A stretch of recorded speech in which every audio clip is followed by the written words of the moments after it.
There are four primary responses that someone in this position would have. The first one is, well, if there's no point in the law or the law doesn't do this or that, then what's the point of being a Jew? What's the point of having the oracles? What's the point of having the law? Why should I even be circumcised? Why can't I be a Gentile and just live my life?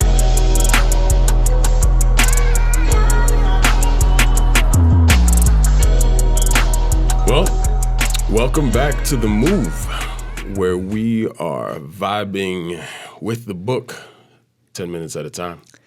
We finally graduated to chapter 3 of Romans. Chapter 3, 1, 2, 3. And we're looking at verses 1 to 8. Yes, and I read them. I read them. You read them. Did you read them? Check it out. So go read them. We'll wait here. And while you're there, subscribe if you need to. And if you have, please comment below. Let us know what you're thinking, what you're finding, agreements, some clarification, whatever. Let us know. Hey, even if you're angry, do it. We'd love to hear from you. Use emojis. So that said, 10 minutes on the clock. Let's do it. Go. So this passage is one of those passages that I think you got to read a handful of times. Yeah. What's helpful to know is this is kind of Paul assuming the response of the typical Jew. Yeah. Because he said some stuff that's going to elicit a response or several responses, as we're going to see in just a second. Yeah. Several of these people might be upset. Yeah. Some of them might be confused, needing clarification. Yeah. And so Paul is kind of like arguing with himself.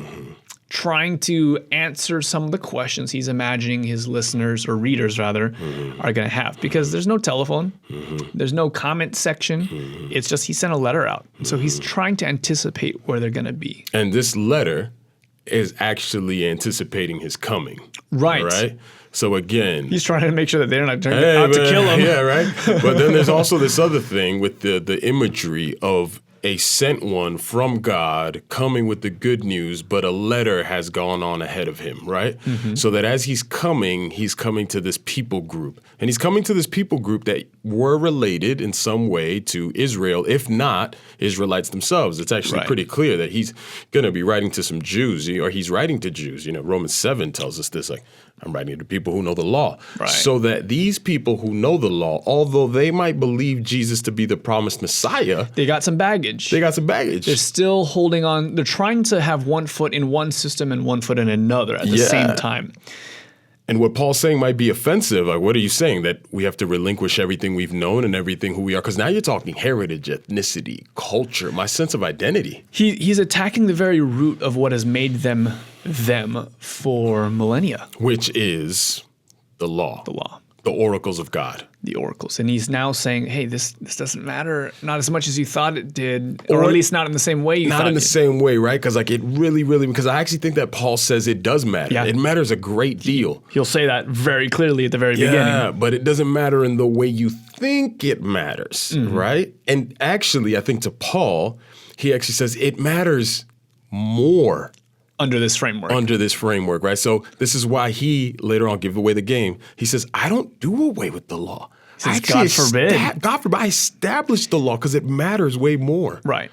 So then we get into it, and he just says, what advantage has the Jew? And this is him speaking for the listener. For the listener. There are four primary responses that someone in this position would have. The first one is, well, if there's no point in the law or the law doesn't do this or that, then what's the point of being a Jew? What's the point of having the oracles? What's the point of having the law? Why should I even be circumcised? Why can't I be a Gentile and just live my life? Just have some fun. And Paul's like, nah, bro. Can't do it. It still matters much in every way. Yeah, because the mattering is not in your behavior, but the mattering is in the message itself, because it communicates God's faithfulness. Break that down for me. So Paul says it right here. We go verse 2. Verse 1 is like, what's the advantage of being a Jew? Verse 2, much in every way. To begin with, the Jews were entrusted. So what does it matter? Well, you were blessed to have the revelation of God to your people. Like, this is an awesome deal. Like, okay, all right, cool. But we can't keep it. He says, so who cares? What if there are some people who were unfaithful? What if there are those who didn't keep it? That doesn't nullify that the heart of this message is about his faithfulness, not yours. Yeah. What are you talking about, my people? Like, you have this awesome, awesome promise that you steward for the rest of the world. It matters that you're a Jew. It matters a great deal. Yeah. Right. So, but you said 4 and you named 1. Well, I think we're kind of blending what I thought as number 2, which is, that maybe is God unfaithful then? Because if I haven't lived up to my end of the bargain, God is kind of freed from keeping up his end of the deal. Like if I say, hey, bro, I'll give you $10 if you give me this, and I don't deliver the $10, then you're freed from that obligation. Yeah. And so since it was a covenant contract and the Jews failed on their end, well then, does that mean that God doesn't have to save us? That God doesn't have to be faithful to us? And he's like, no. Just because you screwed up doesn't mean that God is going to be that way. Yeah. And what I love this, I don't know if you caught this quote that's there, that you may be justified in your words and prevail when you're judged. Yeah. That's an echo from Psalms 51. Yeah. That's the psalm that David pens just after hanging out with Bathsheba. Yeah, they hung out all right. Yeah.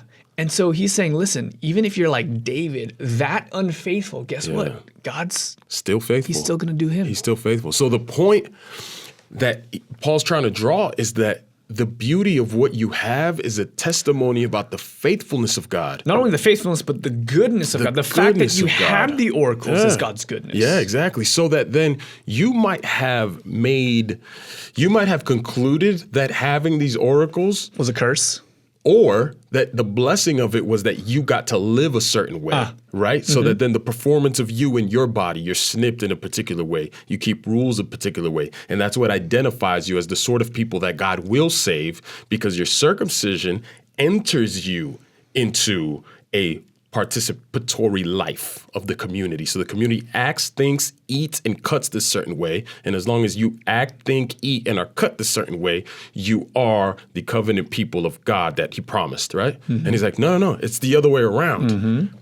It's his faithfulness that he's given you. And you get to hold it and look and hold on in confidence about how faithful he will be. So what if some of y'all weren't snipped the right way? What if some of y'all didn't eat the right way? What if, God forbid, you've all sinned and fallen short of the glory of God? That doesn't nullify his faithfulness. Right. That's awesome. So then what's the advantage of being a Jew? Much in every way, you hold the promise of God. Yes. Because if you didn't have the promise, guess what? We're all doomed. You're all doomed.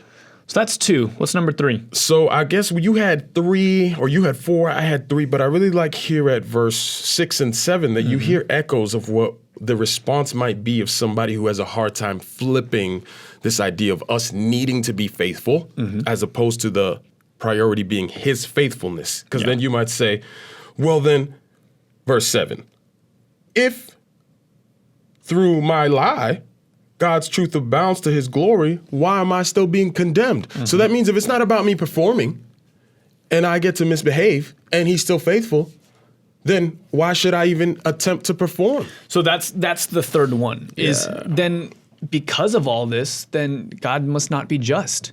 Yeah. Because I'm unfaithful. And he still. But he still is. Yeah. Then where's the justice of God, which actually really mattered to those people at that. We might be like, sounds great. No justice? Awesome. Yeah. But that actually matters. Yeah. Justice matters. And I would actually make a distinction here, Justin, that I would say it's not so much justice, because justice is such a key idea in Paul, particularly the Greek, the kaiosune, this whole thing. We'll get into that. But I think it's a lot to do with holiness. That why then holiness should matter. Why then should righteousness again, but why should this holy living that is untainted actually matter? Why can't I just follow the desires of my heart like the Gentiles?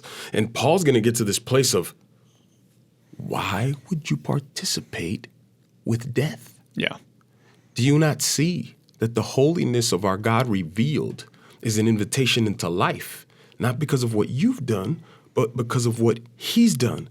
So that to turn away from the fulfillment of the promise, or to turn away from the oracles, to chase after the desires of your heart, learn from the Gentiles. It ends in death. Yeah. Why would you do that? It ain't pretty. It ain't pretty. No.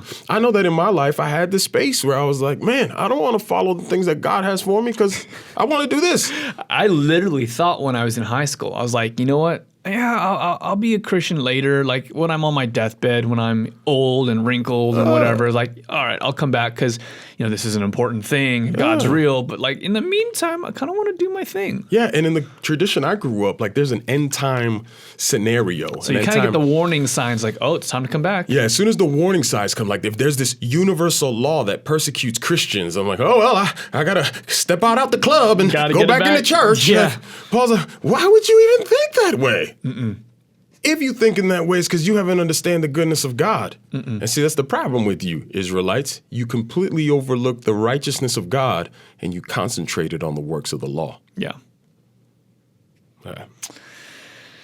How else? If God, through my lie, God's truth, but if through my lie, God's truth abounds to his glory, why am I still being condemned as a sinner? Because ultimately, that which you've chosen and that which you're born into, that which you participate, is less than what he wants for you. And this condemnation, and we'll talk even further about this key idea of condemnation, but condemnation is descriptive of your condition, not prescriptive. Right. So it's just a recognition that, hey, you're in the place where only the righteousness of God can reach you to bring you to sonship. You're a slave to something, but there's sonship. Ooh, it's just getting good. It's just getting good. Be sure to buckle in because the next 10, we're going to be moving fast. Yeah, the next 10 move fast. Paul's going to conclude this argument, which is probably long overdue because he's been belaboring the point. Let me ask you a question, Justin. Yeah. Has Paul been belaboring the point? Or has it been Justin and Jonathan, 10 minutes at a time? Maybe we've been belaboring it. So we're going to move past that. We're going to do one last session, close out this chapter, and then we're going to move really to the resolution. We'll close this section because then we'll go into 21. We want to get there, right? Yeah. All right, but we'll get there. We'll see you guys. Yeah.